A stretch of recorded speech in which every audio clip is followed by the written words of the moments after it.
Wow, so my building is perfectly safe?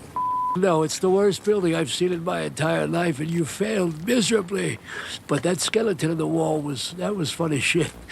Stop! He's already dead. Alright, that might have been a little bit harsh. It's not that bad. But if you know my channel, you already know this won't be one of those Hazbin Hotel is actually secretly brilliant if you peel back 19 layers of lore takes. I'm not here to praise it just because Season 2 is marginally better than Season 1, and I'm definitely not here to do deep dive theory crafting. Shout out to channels that do, because honestly sometimes their theories are more entertaining than the actual show itself. My angle is simple. I love musicals, gay as hell media, I thought blue drinks looked delicious.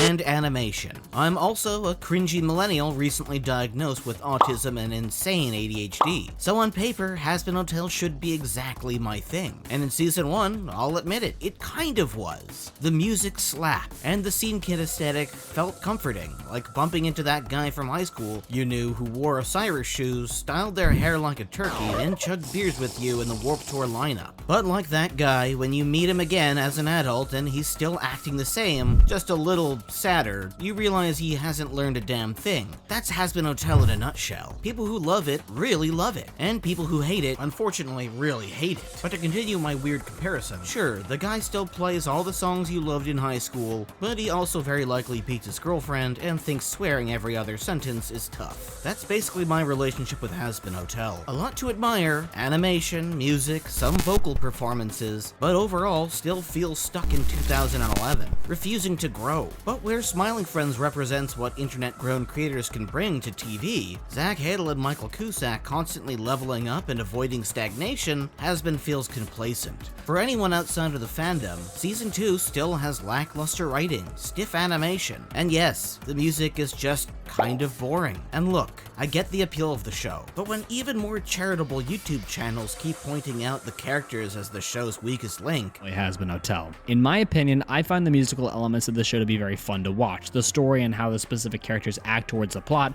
is also mostly enjoyable. you know something is off. And before that one dude in the comments says, "But Mr. Boone, Zach Hadel, and Michael Cusack voice characters and shh. Yes, they did, but that doesn't magically absolve the show of its sins. They're professionals. They're not going to tank their careers by publicly trashing vivziepop. They're also just nice guys who support other animators. Need I remind people that the entire reason I started this series was to compare and contrast how these shows and their creators are perceived online. The whole point of the love versus hated videos is to explore why one of these things ends up embraced more positively while the other gets dragged more negatively. It's not a console war, guys. I like Viv too. She works insanely hard, but being an indie darling doesn't make you immune to critique from a tiny 11K sub channel.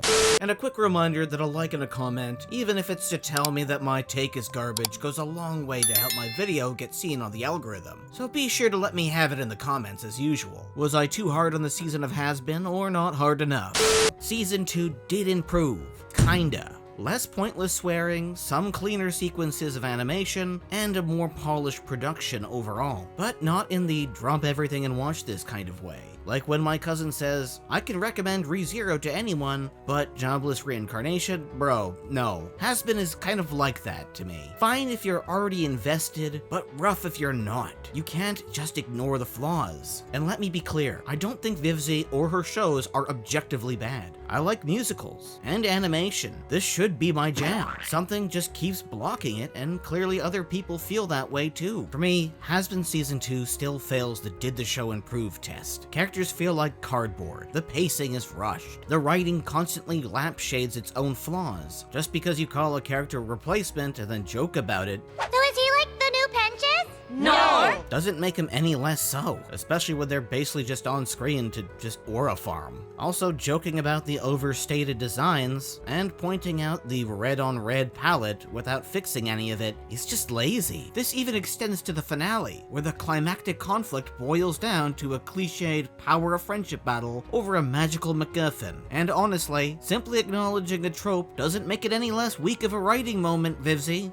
Where I did actually start to enjoy the show at the beginning was with Sir Pentious' backstory and human form. Genuinely strong stuff, but instead of exploring it, the show throws him into heaven and refuses to let anything meaningful change. They didn't even change his design. Like, would it really kill Vivzie to change your character designs once in a while? You'd think a redemption arc would be the perfect place to visually set him apart. Give some real thematic weight to his change that sets him apart from Cherry Bomb and the others. But nope, we get the classic Smash Bros. Melee style palette swap and we're supposed to call it growth. I like the idea of giving Heaven and Redemption more nuance, and Charlie going full Jack Skellington with how she goes about assuming she can just mass produce Redemption, but the show doesn't build on that. The Redemption arc becomes a running joke instead of an emotional core of the story, and it still boils down to the fact that Hazbin feels like, hell is cool, a hotel is kinda cool, these characters look kinda cool, and then they kind of stand around for episodes at a time, occasionally saying things. Like, why even hire Patrick Stump for a character who adds nothing to the season except a bigger budget line? They save him for the finale, let him sing for less than a minute, and call it a payoff. It's like an anime studio saving their budget for a 30-second scene, except here it's the musical equivalent of a mid-tier Fall Out Boy track. So much of this season feels like unnecessary build-up.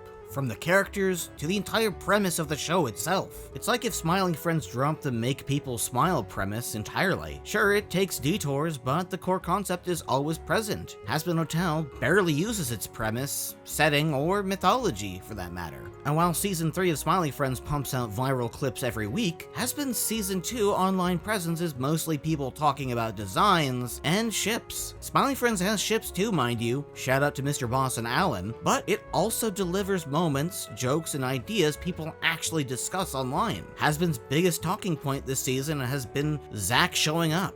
And that was the only scene that made me genuinely laugh. Mostly because it indirectly mocks the weird belief that people have that Zach would hate gay shipping in Smiling Friends when the same man canonically questions his sexuality the second the hot spider dude shows up in drag. That was hot. Wait, does that make me gay? I'm not gay, am I?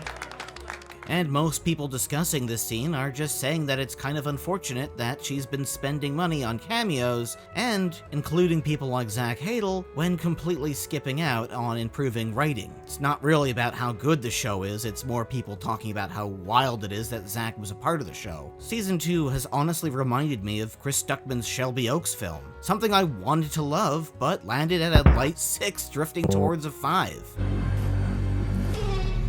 So that was a fucking lie. And like that movie, Hazbin Hotel somehow completely wastes Keith David's casting, the most iconic voice in entertainment, by giving him almost nothing to do or say. That's the whole season in a nutshell. Tons of potential, mostly wasted. The animation still leans on static poses, bloom effects, particle spam, and stiff fights, even though it's produced at Bento Box, the sister studio of Smiling Friends, a show that still pushes the animation envelope by hiring smaller artists to jump on and do specific scenes. And while the swearing is less constant, it still feels forced. Outside of Keith David every now and then swearing in a way that actually sounds natural. You pull shit like that again enough.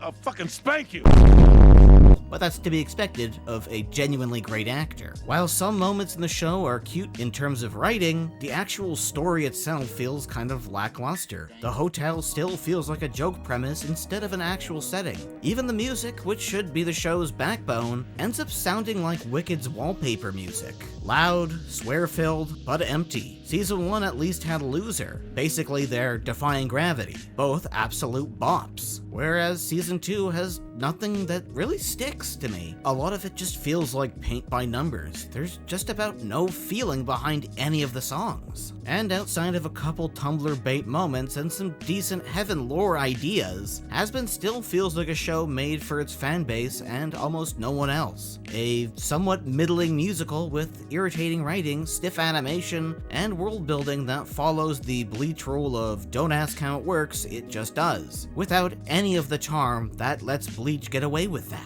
If vivziepop wants to stick to her current model, never changing the formula of how she writes her show, brushing off criticism, and leading into the I make this for my fans mindset, then honestly, more power to her. I'll still be here, watching, waiting, and hoping she evolves like Fry's dog in Futurama, waiting to the very end. But if she ever intends to shank off her notoriety, the memes, and the criticism, standing shoulder to shoulder with shows like Smiling Friends, with the online love for the show outweighing the hate, she'll have to push harder, improve the writing, let the animation breathe and do something different with the visuals every now and then. Take risks, do something new, because for a show that was inspired by BoJack Horseman, the season never comes close to its BoJack level potential. To say it barely develops its characters is an understatement. Most of them just stand around delivering unfunny one-liners. And you can't even fall back on the "but it's a musical" excuse, because even the musical elements fall flat for those who aren't diehards of Vivzie. And while I guess that should be expected of a show that plasters her name on its title like some kind of mark of quality authorship, I guess I was hoping she would try and branch out this season, but she didn't. So until then, Hazbin will stay a show full of potential that it refuses to use. Thanks for watching, guys, and I'll see you next week.